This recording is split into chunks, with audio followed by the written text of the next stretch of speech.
man. That would be a prime example. No. What you're saying is, because see, here's the thing. Because I'm gonna tell you a message that you ain't never sent. I bet you don't know white man think that he can't put his hands on one of you niggas.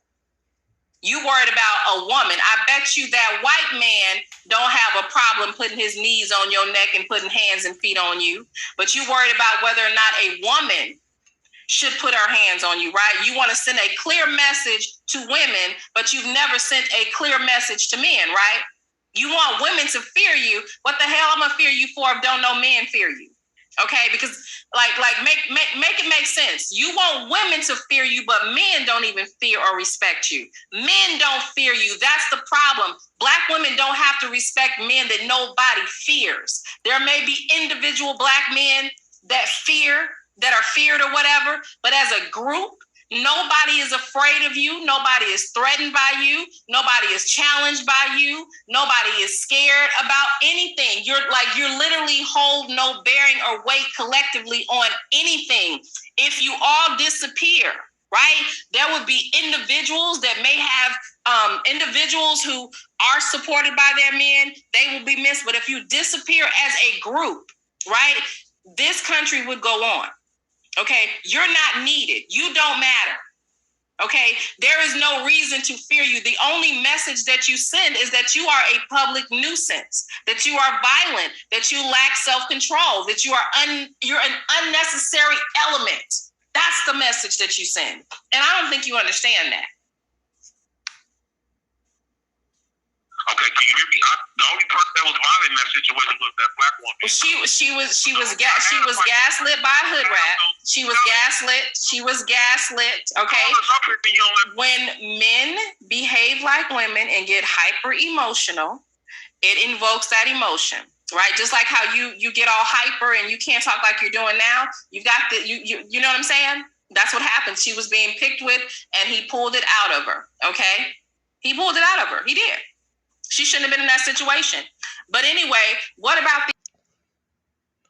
So Rack 25, or Ecclesiasticus 25, verse 13, it say, give me any plague but the plague of the heart, and any wickedness but the wickedness of a woman.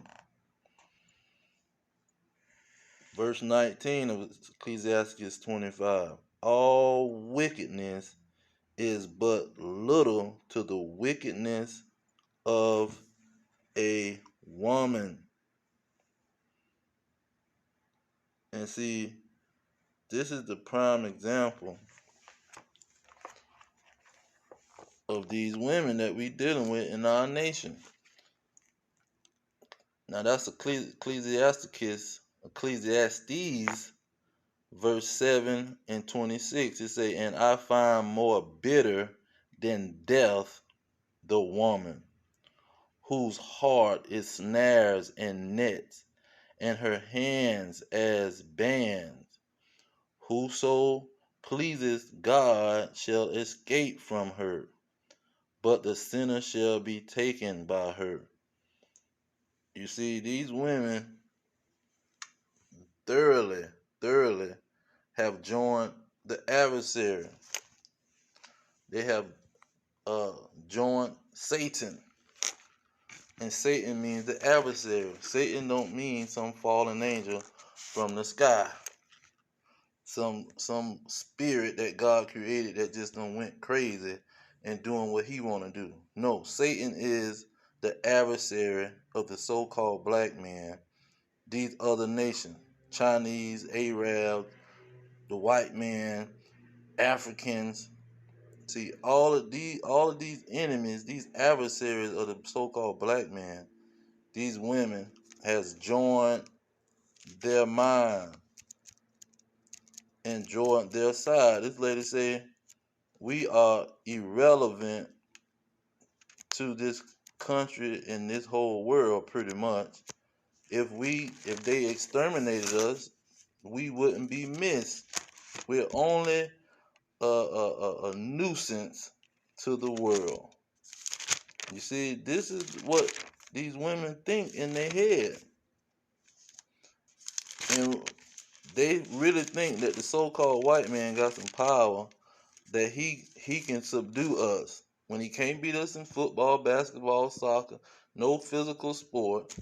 But he got and no nothing mentally. We created everything on the earth, but he can uh he can subdue us. We competing with him. It's no competition. We don't compete with him. See, Mayweather, Floyd Mayweather would not take no matches from no darn dragon. None of these red dragons would convince him to get in the ring with him. That Chris Paul, or whatever, the little dude, Ron Paul, whatever, the little boxing dude, YouTuber dude, that's not a serious match if Mayweather do take it. They're not no competition. But this is the reason why these people subdued us. Deuteronomy 28 and 49. It said, the Lord shall bring a nation against thee from afar. See, this is not something that this nation had the ability to do. He controlling them. He protecting them. Verse 50, it say, a nation of fierce countenance which shall not regard the person of old nor the young. This is God's operation. He using this nation. He using the so-called white man. Not no, they just got some special ability. They are weaklings. Soft, weak, effeminate acting men. Now, King David wrote in Psalm 17:13, he said, O Lord, he said, arise, O Lord, disappoint him, cast him down, deliver my soul from the wicked, which is your sword.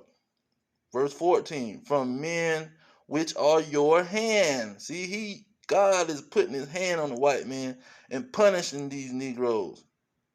That ain't got nothing to do with the so-called white man. He ain't got no power to do nothing.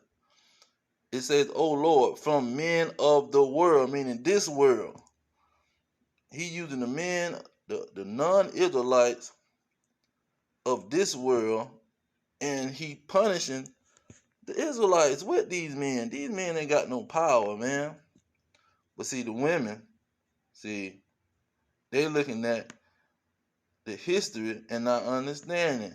And they joining the history of what he tell them. See, he tell them what's going on. They only trust him and only believe him. They worship the so-called white man. And like she said, you sending a message where women need to stay. Yes, they need to stay. You need to stay away from Israelite men if you don't want to submit and do what you're supposed to do as a woman and be a woman. If you want to be a man, leave the black man, so-called black man, leave the Israelite man alone. When you see him coming down the road, turn around and go the other direction and go hug up with the so-called white man. Why is you even dealing with a man that's from our nation and you thoroughly hate us and telling us that we ain't worth the air that we breathing? We a nuisance to the freaking the country. And see, these women, these Negroes that's hugged up with these women, these women gonna turn on them soon as he come down on our peoples, because they coming. See, the red dragon is coming for wicked Negroes. And they want to say the black woman is God, but see, they gonna find out what kind of God she is. She's gonna be the God to turn you into the so-called white man to really exterminate your behind. These women are not with these men. They using these men like they use all the simps and the betas and the kiss-ups. They use these men for what they want to use them for, but they don't care about you, man. You is not got no kind of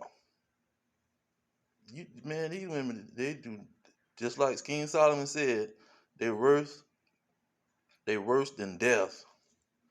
Death is a better situation than dealing with these dang on so-called black women. which the so-called white man created, but they gonna want to stay in that state. They don't want to leave from that state. But when you don't leave from that state, that's gonna mean you're gonna get destroyed anyway. So it's really a win-win situation. Stay with the so-called white man. So let's get that in Isaiah. And when the Lord destroy his behind, he gonna destroy they behind with him. Isaiah 13